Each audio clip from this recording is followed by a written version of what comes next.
Are we nearing the end of the world? This is gonna be a crazy ride with insane topics. So buckle up. Be open-minded. Do your own vigilant research.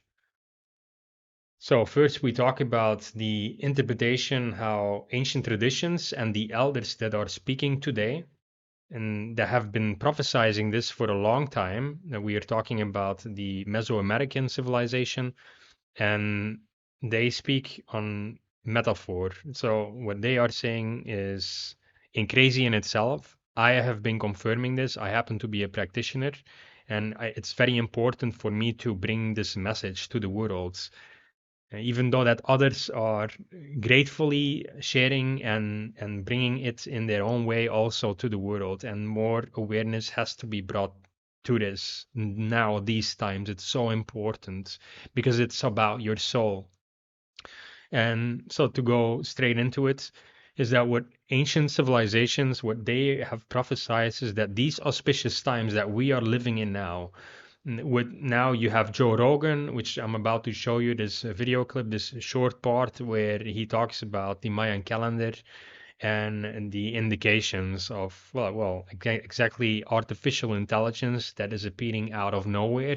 And then you have Nvidia talking about this exponential growth rate and like releasing an update every month almost, how fast they are going, and it's going at rapid speed, way faster than humanity has a time to breathe. And at the same time, you have all these distractions in the external world, you have the wars, inflation, all of that. So it's very difficult to kind of even to ground and to kind of orientate. Okay, like where am I going? What is the mission here? What is this all about? And that's also what we are going to provide at the end of the video, the solution and the mission. What is so important and why is it so important? Because it is talking about your soul, and you don't want to miss that train, truly. It's going to become way more crazy and way more weird. That's another video that I will show you shortly. And yeah, like it's going to be so much and very difficult for you to get a grasp, and that is essential. So let's continue.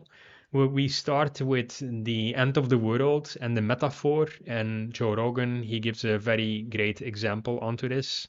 So here is the video. You know what's crazy is if that's 2012, that's the end date of the Mayan calendar.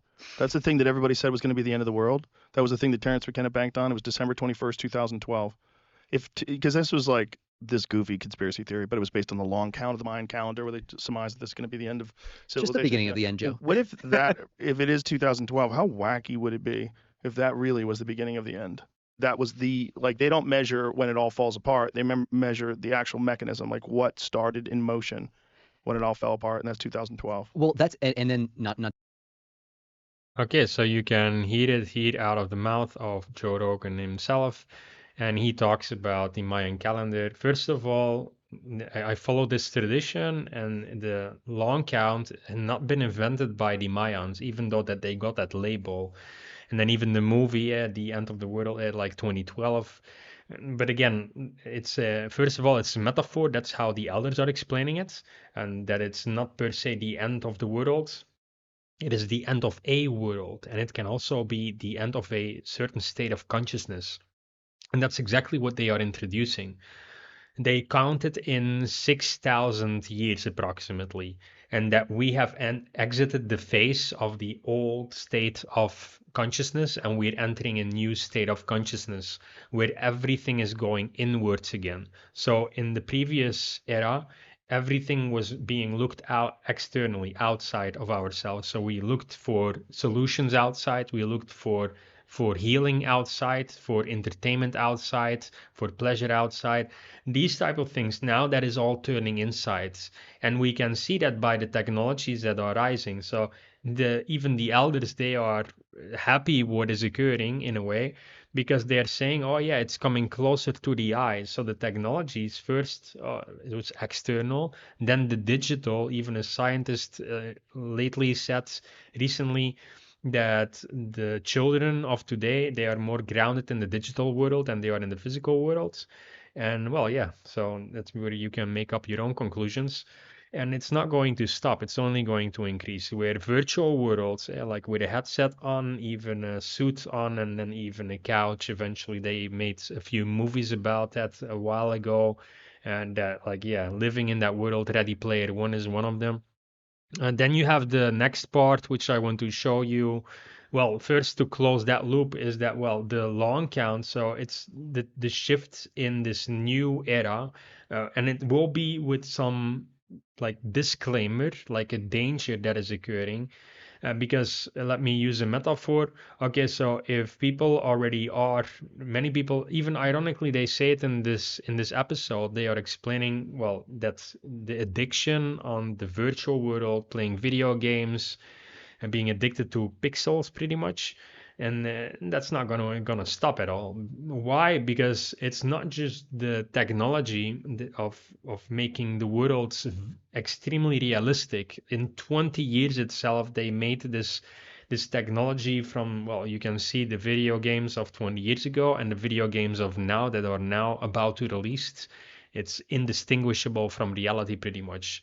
And that has been done mostly without AI. And now AI comes in the game, in the play, not just assisting the immersion effects onto the realism, but also putting itself in the games. That's what you see here in this video. So here you see where, well, yeah, you saw it shortly, but again, like if you have back up a little bit, here you see the AIs having a game where they have to find the human itself. There is one human, and again, these games with, what is it, Epic Games of their Unreal Engine, and that's it. The AI now is in the game itself, in the virtual world, and the engagement, the immersion effect of that becomes very difficult. This guy is also becomes very difficult to even wanting to have a life outside if it's so interesting in the game. What this guy is talking about, Wes Roth, he keeps giving updates, very good channel on the AI and what is happening very fast. So the faces here and also with deepfake, that you can make any face speak in the way that you want. You can see that here yourself. So again, this is not going to stop this technology. It's going to become more convincing. And that's where we come into the part again with the, well, the ancient discipline and the elders, what they speak onto is that you are living in a dream world, that this is already a dream world. And why is this so like crazy, this idea? If in 20 years again a species is able to invent a technology that is a simulation of the real world that becomes indistinguishable from the real world. And even in science, they're now playing around with the idea of simulation, the simulation theory, and actual research is going on over there in multiple universities. And so, what is so crazy about that? And a simulation can have a numerous amount of benefits that is very great. We're using it already. Many simulations we're using in science and in technology to make it more fast, the results. So anyway, and that's what they are saying, and that's what is being talked about. Yeah, like the distractions of the external world, and the internal world with the whole technologies. So if you are living for someone else's dream, what is meant by that, if you work for someone else's company, and you don't have a greater vision, a greater outcome for yourself, then aren't you working for the dream of that founder of that company in a way, or the board? And so, yeah, that's the question that should be asked. And the invitation here is to at least update yourself onto what others are saying, and that you are living in eternity, so that this has always been going on and will always be going on, not per se this world, but that you are in this world for a reason, and that it equates to your frequency, so your state of awareness, how you feel, the way you think, And the only way to change or to exit into a better simulation or a better reality is by changing your frequency. And that has everything to do with the law of attraction. This is a hyping topic today as well, but it's a very important one, where you begin to realize of like, oh, wait a second, I am a manifester. And everyone with realizing, gaining awareness that everyone is already manifesting constantly. Even if it's, I always use the example, making a salad or making art. The art wasn't there. You made it happen from your mind. And where did the idea came from? You can brush it off, oh, it was just by the brain. But like, just listen. The mitochondrial mind, which makes the hyper sophisticated, intricate, like processes happen within the cells, even in the atoms, the mind of nature itself. And that's again like the example, if we created, if we are creating, which there are strong indications that it already happens with AGI, artificial general intelligence, that has become alive, conscious in some form, and that we even have a difficult time to even explain what is consciousness truly. We have a difficult time in science to even do that now. And so, like, yeah, like sentience, awareness, it already even broke that rule that was going on for a few decades. What makes a machine uh, conscious or sentient? That was already broken by AI a while ago. And so now there are new indicators, but again, it's only a matter of time. And so the point that I'm bringing here is with the eternity of dream worlds is that where you are alive, and the point, what I'm saying here is that, so if you make an artwork, then the artwork can never be greater than the artist itself. So the same thing with if we create AI, then if that comes alive, then it can never be greater than the one who created it. And now take one step back. Who created us? So, and we don't have to per se label a deity around that, but it just indicates a intelligent design, supreme intelligence. And that like dials into what I was just talking about, the eternity of dream worlds. Like, why are you here? And how are you using your mind? If it's the case that you are here, meant here to develop your mind and to begin to gain awareness that you are a dream creator and that you begin with small dreams, but then you upgrade it and making your dream life. We always, it's even in the words, it's in the linguistics, and the life of my dreams. What dream? And again, like turn up the notch, which I have been able to do on the volume level of the dream worlds in extremely vivid dreaming. We're not talking about lucidity, specifically vividness, that it becomes extremely difficult for you to differentiate what is real, to the point that you come back in this reality and that you need to take a day or two to process all that you were so convinced that it was real. So these type of indications, these patterns, that's why I ask you to become very good at pattern recognition, because it is the language of nature and it never lies. And in that way you can begin to realize of like, hey, oh wait, this has already been going on for eternity. And that's what they found out in the Far East. Like, it's not just in Mesoamerica. They found out they have all these intricate visualizations on the wheel of samsara and Shambhala, and like how to get out and what is the meaning, what is the true purpose. So the solution is to make your dream happen, to not fall in the dream, because it will become very sticky and very difficult, and to, yeah, and to not fall for it, for the technology, and like live in these virtual worlds. If like external reality is um, suffering and difficult, which they do in the movie of Ready Player One, why not live in a virtual world? But then again, you're like kind of selling your soul in that way, because the whole point is for you to upgrade and enhance your soul so that you're able to purchase a more expensive vehicle, and that's what is the body itself. So you can upgrade yourself and enter in greater versions of this reality. They're playing around with this in the movies and the game worlds, with multiverses and all that. But it is being taken from the copy, the original copy of the unconscious mind, because that's where fantasy truly comes from, which is what we brush off so easily. Oh, yeah, it's just fantasy. But then the question is, what is fantasy truly? And where does it originate from? Why has it been going on for so long all over the continents, over the world? In multiple civilizations, we see these recurring patterns, these ideas, these concepts. Maybe it's not just an idea. Maybe it has a origin, a core of truth.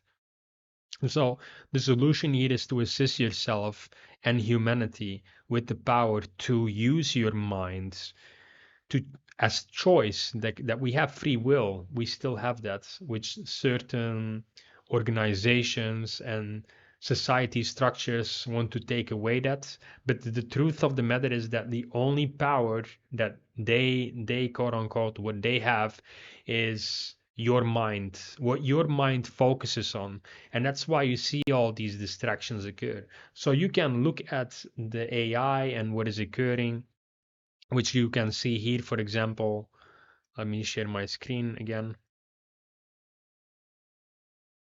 There's a group at Oxford that have been looking at this as well. And we've seen this in Amazon, where the robots are increasing while the human workforce is not. And sometime after about 2030, it's going to be ubiquitous. It's going to be scaling everywhere. AI agents, we're speaking to AI agents. There's no humans in any of this. But what it does is it creates ludicrous GDP growth. So what you're going to do is break the laws of economics sometime after 2030. Well, we don't even understand anymore what's going on, because the scarcity models of how we think about economies disappear. Economies don't mean anything. Scarcity doesn't mean anything. But the AI is allocating resources. The AGI helps you figure out logistics, supply chains, all of this in a way that we can't do as humans. So what the is money? What do we need spending for if everything comes hyper-deflationary? How does any of this work? What happens when the AGI gets turned on stock markets? What are companies when Sam Altman is destroying every startup every 3 months? Because they're using AI to build AI. So the product iteration cycle is so fast. The capital velocity and destruction cycle is unprecedented. That's where the world is going. The capital markets are not ready for this. Private equity is not ready for this. We've got 6 years to get to 2030. Now, it sounds melodramatic, but it's not going to be. It's not 2030 it's after that, things are going to get really, really weird. They're already starting to get weird. And what does it mean for us? What does it mean for our kids? So yeah, you see it yourself. Like, you might want to get ready for this new world mentally and emotionally. And so I have a free book that is coming out about emotional regulation, and that will become essential for you to learn to regulate your emotions and your mind in a way that benefits your outcome, in a way where you're able to activate your parasympathetic nervous system and calm yourself down and be able to focus on to the ventures and the dream worlds that are important to you. I highly recommend that you watch the Master Key Society and like library on YouTube, which has a variety of books of the grandfathers of success, where you learn to use your mind in a way that is aligned with your outcome, so that you can choose for faith instead of fear, that you can choose for love for yourself and for the world, so that your mind, your power mind, your extremely powerful technology that you have, that you can choose to use that for the outcome that you want and that aligns with a beneficial and greater version of humanity. And like, that's the choice that we have. The true choice that we have is, how do we use our minds? How do we choose to use our minds? You can look at Monroe, at the Monroe Gateway, so from the Monroe Institute, where you learn to alter your brainwaves. I have a course about that coming out, and in that way, you're able to align your brainwaves, which are essential for this, in a way that you are able to unlock and enable your talents, which you all have, unique abilities that can aid onto the greater future of humanity, something that AI will never be able to take away from you, because the true talent that we all have is the power of our imagination that has been not really being given credit to in the society at all. The power of imagination itself, the power of dreaming, and you can activate that now, and that will become so important for the future of yourself and for the future of your children.